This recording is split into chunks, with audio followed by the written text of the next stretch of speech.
Billionaires do not smoke. Look at the Forbes list. Look at the tech giants. In the high-stakes rooms where the future of the world is decided, the air is clean. But go down to the streets. Go to the homeless shelters. 90% of the people there are smoking. Is this a coincidence? Or is it a filter? Most people think smoking is just a bad habit, a lack of willpower. They are wrong. In 1998, the courts forced the tobacco giants to open their archives. They released 14 million pages of secret documents.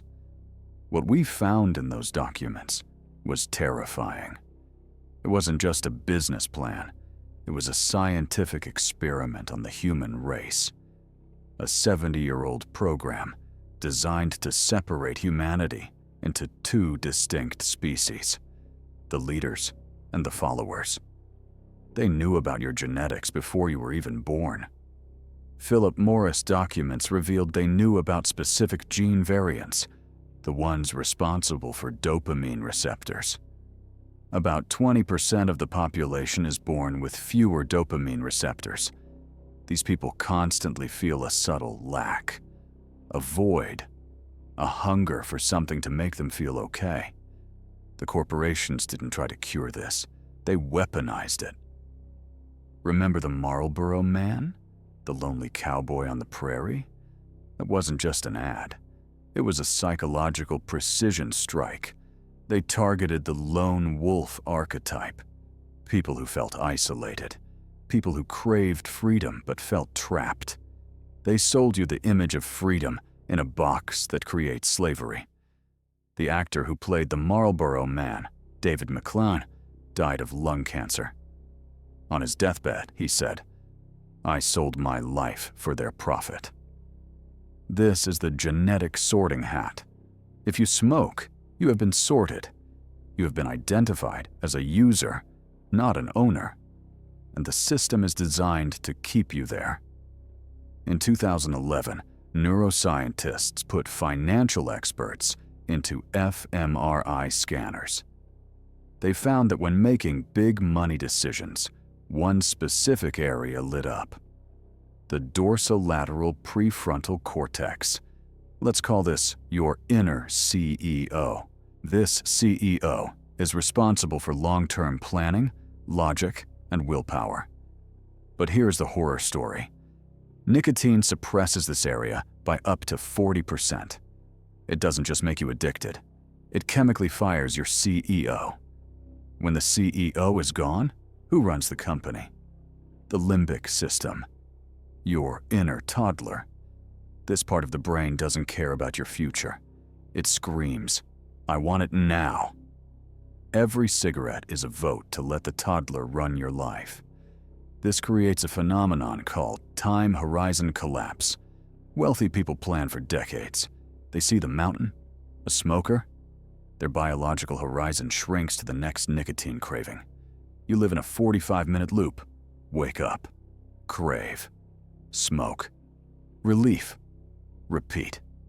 You cannot build an empire in 45-minute increments. You become an excellent executor for someone else's company, but you lose the ability to be the architect of your own. There is an unwritten rule in top corporations: do not hire smokers for strategic roles. Why? Because a smoker has proven they choose instant gratification over long-term gain. They are chemically incapable of holding a long position. And do not think this is natural tobacco. It is a chemical weapon. They add ammonia, the same stuff in floor cleaner, to freebase the nicotine, so it hits your brain instantly, like crack cocaine. They add sugar. When sugar burns, it creates acetaldehyde. This chemical multiplies the addiction potential by 5 times. It locks the chains around your neurons so tight that willpower becomes mathematically impossible. But the damage goes deeper than logic. It hits your Wi-Fi connection to reality. Deep in your brain is the pineal gland. Ancient cultures called it the third eye. In business, we call it gut feeling or intuition. This is your antenna for spotting opportunities that logic misses. But nicotine blocks the receptors in this gland. It creates a 24/7 static jam. You are trying to download million-dollar ideas with a jammed signal. You become numb to the market. How do you process data? Deep sleep. That's when your brain defragments the hard drive. Nicotine robs you of 40% of your deep sleep. You are running your life on a fragmented hard drive, always tired, always lagging. A numb worker is a perfect worker for the system. You don't ask questions. You don't see alternatives. You just march. You lose the ability to imagine a reality different from the one they sold you. I see people trying to meditate, trying to find themselves, while smoking a pack a day.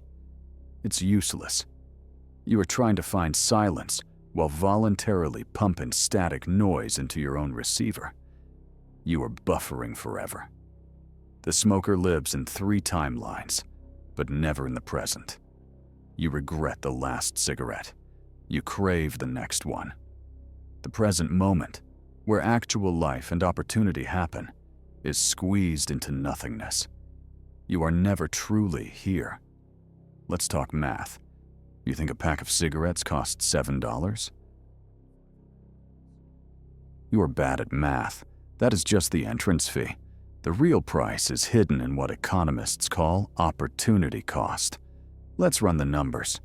If you invest that $150 a month into the S&P 500 at a standard 10% return, in 10 years, you burned $30,000. That's a new car. In 20 years, you burned $110,000. That's a down payment on a house. In 40 years, thanks to compound interest, you have literally smoked $1 million. You didn't just smoke tobacco. You rolled up a Ferrari, lit it on fire, and smoked it. You smoked your freedom. You are an asset, but not for yourself. You are an asset on the balance sheet of Altria Group and Philip Morris. They have calculated your lifetime value down to the cent. They know exactly how much profit they will extract from you before you die. Money is nothing but stored energy. Smoking steals 40% of your oxygen and energy. You wake up tired. You work slower. You think slower. You earn less. It is a poverty loop. You are paying a monthly subscription fee to be a slave. You are paying them to kill you. If that isn't the definition of a scam, I don't know what is. So, how do you escape? You don't use willpower. Willpower is a trap. Willpower is just you fighting yourself. And when you fight yourself, you always lose. Instead, try this. Next time you feel the urge, stop for 10 seconds. Do not fight it. Just ask one question. Who is asking for this? Is it me, or is it the program? Visualize the addiction as a rogue script running on your hardware. It's a virus. It's an alien parasite. When you separate yourself from the urge loses its power. It dissolves. You quit because right now, a plant is the boss of you. A chemical dictates your schedule. That is an insult to your rank. Reclaim your dopamine. Reclaim your CEO. Reclaim your $1 million. The system wants you weak, poor, and addicted. They want you to be a user. Disappoint them. This is glitch capital. We decode the matrix so you can own it.